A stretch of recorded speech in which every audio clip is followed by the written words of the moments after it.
What's going on, everyone? This is Monday morning, 8 a.m. and I'm just putting chickens and turkeys in their pens. So this is our new batch. This is the chickens here. I'll show you guys what I'm doing.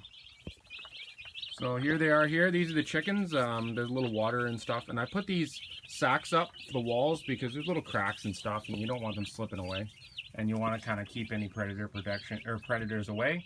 So this is them here, and they're all excited right now. You can see them trying to flap their wings because they finally have space, a little more space than what they come in the box.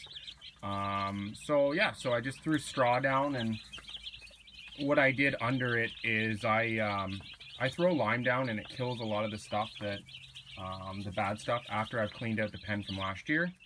Also, you can see this little heat bulb. I just have 100 on here right now because it's warm out. But what I'll do is I'll probably get a heat bulb at the store today. Oh my God, they're flying everywhere. And yeah, we're using Chick Starter right now. And this year, there's a producer that's producing GMO-free Chick Starter. Always no antibiotics like normal, but it's nice too having the non-GMO feed. Yeah, other than that, just making sure they're watered and fed, and you can see them running around. They're just super excited to have all this space and play with the straw and everything else.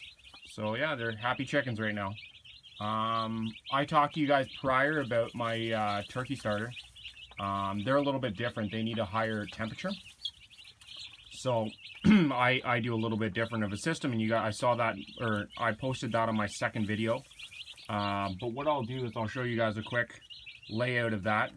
You'll notice that the feed is a little farther away from the heat, so that if they want feed and they're not trying to get warm, they don't try and cook themselves.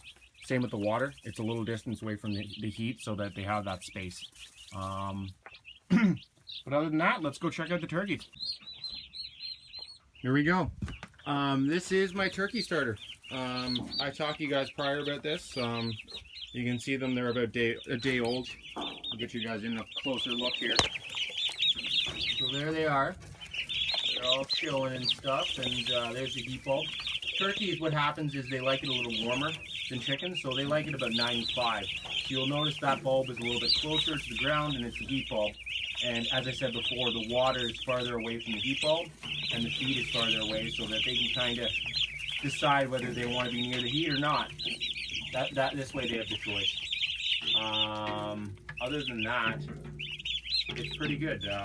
This keeps predators out, and what happens is these steel old water troughs that everyone's got around, they kind of warm up on the side, so it kind of becomes like a blanket for them, a protected blanket, and it worked really well.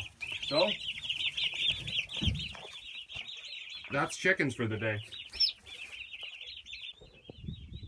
What I like to do too, to test out, because we don't have a thermostat on any of the stuff. We don't have a thermostat on any of our chicken areas or anything like that. I like to put my hand under the heat bulb, and not close, but roughly what their height is, so that I can feel that if it's too hot, you're gonna know, right?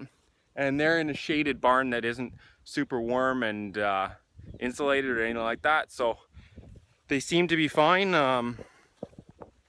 but they like it warm anyway, so I'm not too concerned. Update on the farm. So what I've been working on is I showed you guys that coon mower, or I should have showed you guys that coon mower. I don't remember if I posted that.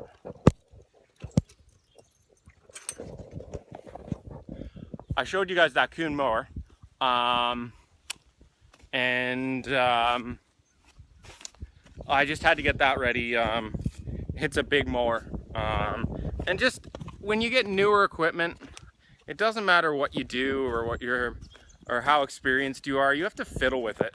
And there's no, I hate to say it, there's no process where they can go faster. It just goes as the speed it goes, and you can't get stressed out or pissed off or frustrated because it's just part of the process. Once you have it tinkered, once you have it done and tinkered, it's easy. It's not hard at all.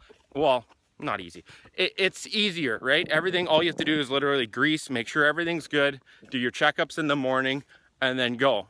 So on that Coon mower, I the guy that had the blades or the mower before put the wrong blades, or not the wrong blades, but he put them on upside down, which it looks, I could easily done the same thing.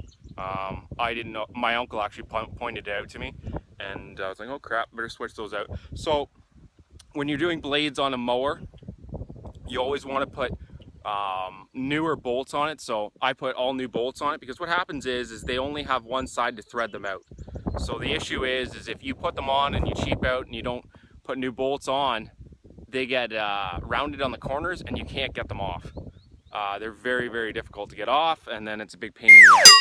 So that's what I'm working on. Also, the round baler that I talked to you guys about before, that I did my video on, my 457, I'm just getting that tinkered and going. I'm trying to get used to the monitor is really the big one. Making sure I know how to basically put twine in, where to grease, where to oil,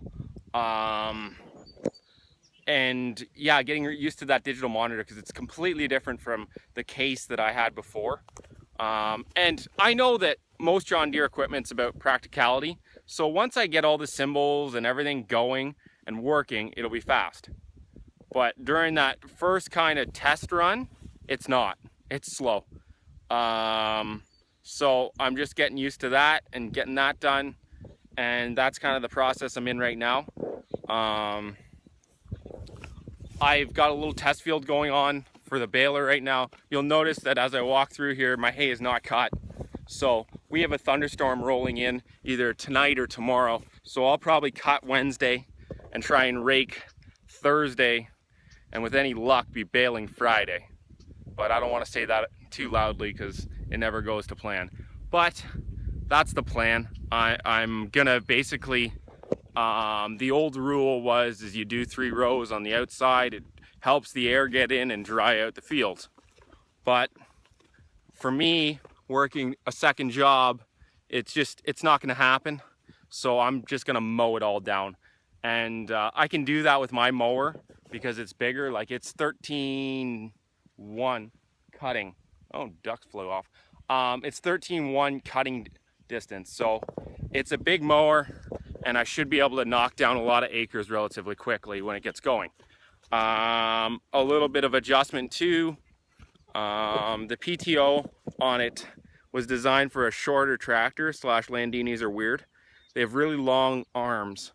So it's a 2-point hitch on the back, and what that does is it allows it to kind of better control where I put the mower, but in the process the PTO shaft is shorter.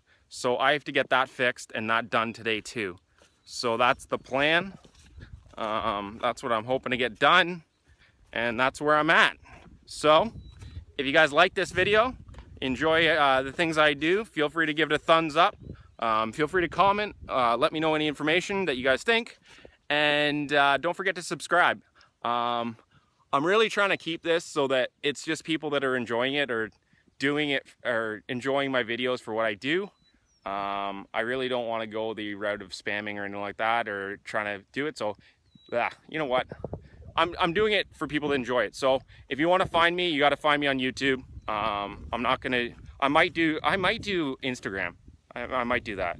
Twitter, not gonna happen, but probably Instagram. Just catching sections of me creating videos or photos that I think that make sense for what I'm doing. So that's the plan.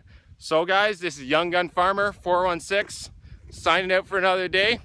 Day's just beginning. Keep farming, guys. Keep relaxed. Have fun.